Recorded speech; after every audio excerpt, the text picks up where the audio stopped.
Hello, and we're back. Right, as promised, Flora. Flora, okay. Flora. Heart healthy Flora.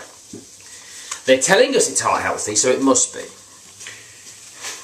Okay, going back to the SMA thing. Who's telling you it's heart healthy? The advertising people? The company that's selling it? Okay. Now, challenge here. So, this is Flora. It's processed food, and it has 1, 2, 3, 4, 5, 6, 7, 8, 9, 10 ingredients in it. So 10 ingredients in it. So with 10 ingredients in it can't be really healthy.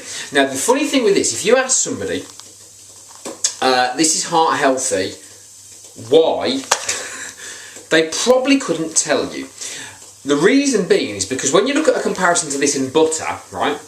Now this has got in it certain ratios of omega-6 to omega-3. Now, not to get too complicated with this, but we need both because we can't produce them ourselves. So we need omega-3s and omega-6s naturally to survive. Now, when we were cavemen, we used to get a lot of omega-3 from the meat we used to eat because the animals would eat the grass. It was organic, so the fats that they had, or the fat that they had, was, you know, it was full of omega-3 fatty acids because they were healthy animals.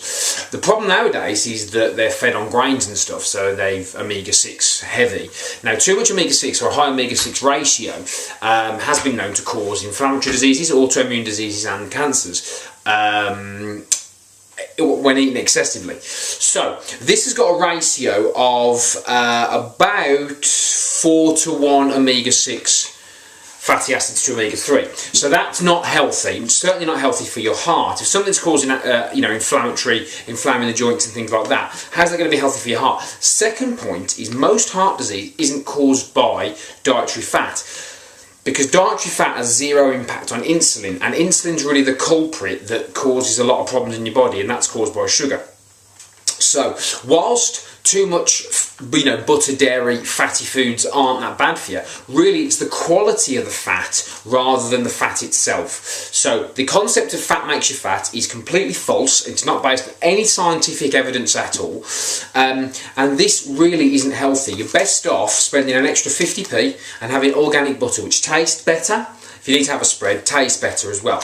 Because the fat in butter, organic butter, if it's from good sources, is okay in moderation. Obviously calories are potentially an issue with butter, but yeah, it depends on how your body handles dairy. But that in essence is garbage, because that is vegetable oil based, vegetable oil high in omega-3, and also a few other sort of flavourings and ingredients in there. So that is not heart healthy. It's not healthier than butter, alright? There are, calories aren't the issue here, so don't worry about that. Yeah, so just, yeah, you don't want your high concentration of omega-6 to omega-3s, you want it the other way around. And to be honest, if you look at the butter's actually got more omega-3s than 6. So butter's better for you, even crappy butter, but I'd get organic. Don't buy this crap, it's not good for you. Any questions, you'll see on the thread a bit further down, there's a bit of stuff on omega-6 there, and do some research if you've got the time. Don't let anybody tell you, especially the people who are advertising it, they're not the experts, they're trying to sell products. I'll speak to you guys soon, cheers.